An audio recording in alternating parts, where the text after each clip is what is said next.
front, still a lot of action behind them, but likely one of these 8. Larry, this is what you come to Talladega for. You come to Talladega for these unpredictable, wild, crazy finishes. Stewart just came by, and he's on 7 cylinders. That's a shame. He had a good shot. He could have helped his teammate because I think he's going to need it.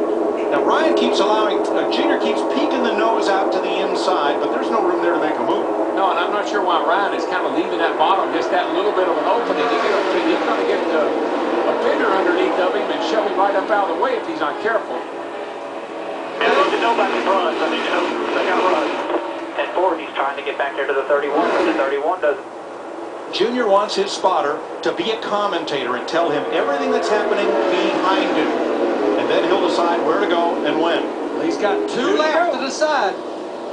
I tell you, it's working like he wanted it to, though, because here they come. Look at the 99 and Brad Keselowski. And we once again, there's that 2-car draft. And they have got to go. They get off turn 2. That's 10 mile an hour faster than the cars in front of them. They'll be coming to the white flag this time. It's going to get interesting because Junior cannot sit there and run second. This is his best shot at winning he's had in a while. He's not going to run second in this race, I can tell you. And is Edwards going to get to the front, or are they going to stall out before they get to Junior? They got that run, baby. And what's interesting, that's a Hendrick car running second. That's a Hendrick-related car leading the race. And that's a Hendrick-related car pushing Carl Edwards' white flag this time. Yeah, Carl Edwards from the back all day to the lead with 1 to go. 3 Chevys and 1 Ford. And it doesn't matter now. Your friends are where do you find them? And from hanging out back, Carl Edwards. I'll tell you, I don't know if they can catch him. What we've seen today, 2 cars get that big a lit run on them. I don't know that the 39 and the 88 can catch him. They're in the draft of Edwards and Keselowski. He's all over you. You're just you and him. Carl Edwards restarted 8th. If that 09 can stay hooked to the back of that 99, it's going to be hard to get him. It's going to be close right here at the line. Can Keselowski try to win it? I don't know. I don't think he can step out until he waits till the last second to pick up. Goes to the outside as Edwards goes. Oh, no! He turns it. No! Oh, and that destroyed the front end of Newman's car. No! Edwards will not make it to the flag. Oh, Brad Keselowski won this race. unbelievable. Carl Edwards' car destroyed. And Junior's protege, Keselowski, the winner, and Carl Edwards is moving around and ready to climb out. Larry, look at that. The carburetor's gone off. It's completely gone. Carl did what he wanted to do. He stayed at the back all day long. He played it smart. Had this race possibly won. Not now.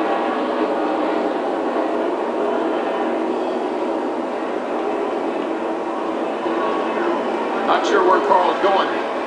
Maybe he thinks if he runs across the start-finish line, it'll count. That's what he's doing. That's what he's doing. He's like a you know how he is. He's an athlete, a marathon runner. I want to finish the race. And he did. To a standing ovation from the crowd. Shades of Ricky Bobby.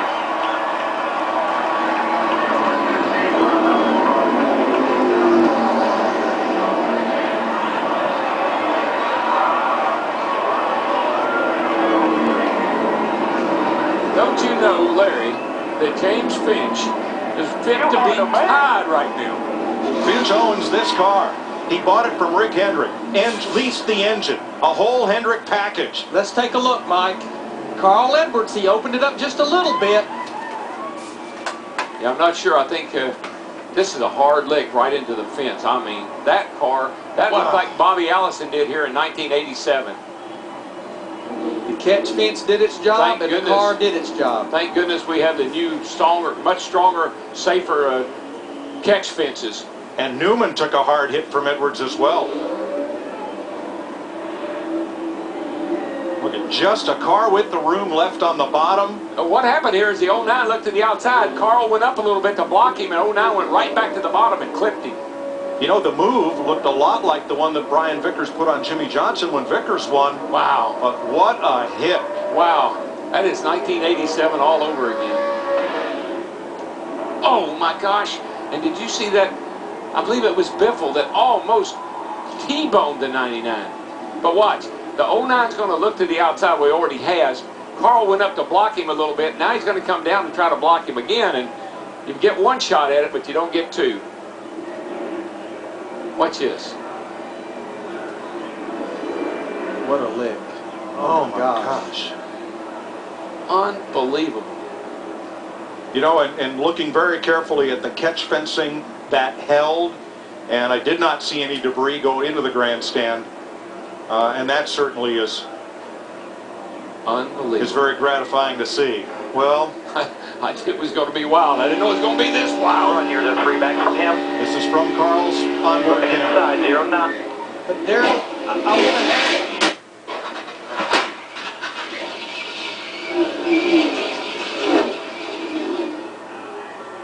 And from Dale Jr.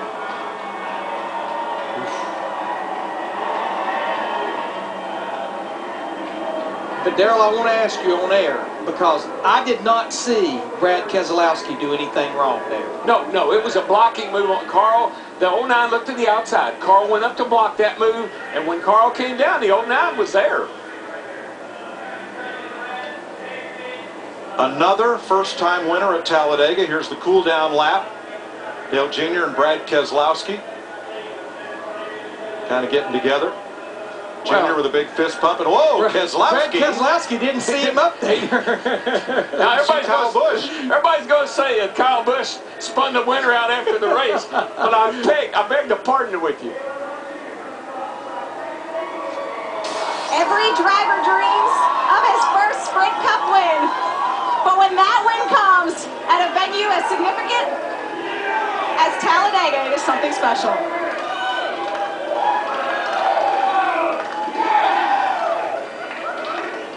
Brad Keselowski, as you pulled into victory lane, I saw your hands were shaking. Can you believe you just won a Sprint Cup race, and you did so at the biggest track of all? Wow, pinch me, I don't know, am I awake? I'm going to pinch you. How about this team? God, how about that? All them fans out there, man, thanks for coming. This is the best show on earth. I got to apologize to Carl for wrecking him, but man, the rule is you can't go below the yellow line, and he blocked, and I wasn't going below it. So I don't want to wreck a guy, but you're forced in that situation. So, but there's nothing else I could do. We had a lot of fun tonight. Man, it was that fun. I hope the fans did too, because this is NASCAR racing, and this is cool. Can you take us through that last lap and the moment you knew you just won a race as you crossed that start-finish line? Well, I kind of felt bad because I was watching Carl in my mirror wreck hard, and I hope he's okay. I feel bad about that, but man, that's the rule. He knows the rule as well as anyone else, and he put himself in that spot, and I don't want to wreck a guy, but he put himself there, so hope he's okay, and sorry for that, but what a great Chevrolet. How about that Chevy? Man, does this thing have some smoke. Man, I can't believe it. I appreciate it.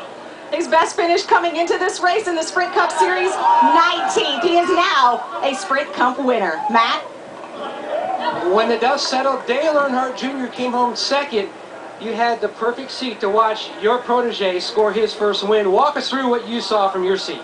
Well, I had to deal with the 39 Ryan to break away from the pack and kind of do what we didn't do yesterday in the nationwide race.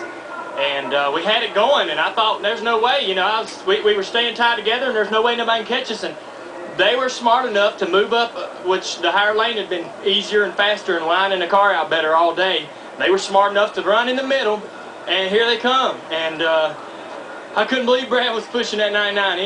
I would have guessed anybody else, but he did an awesome job. I couldn't see what happened on the front straightaway. I was behind the 39, and I asked Tony Jr. to tell me what to do because I can't see what they're doing up there if they're wrecking. And he said, stay, you know, they're spinning up the track, stay on the bottom.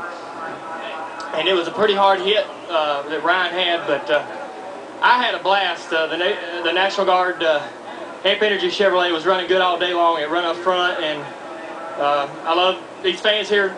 Enjoy watching a race like that. And it got a little boring sometimes in the middle, but man, it's just a long one. We all just trying to stay around to the end. I can't thank my team enough, and I'm so proud of Brad. You know, he did a great job. His family's got to be extremely happy. James Finch, you know, as a car owner, it's just amazing, man. He's an awesome dude.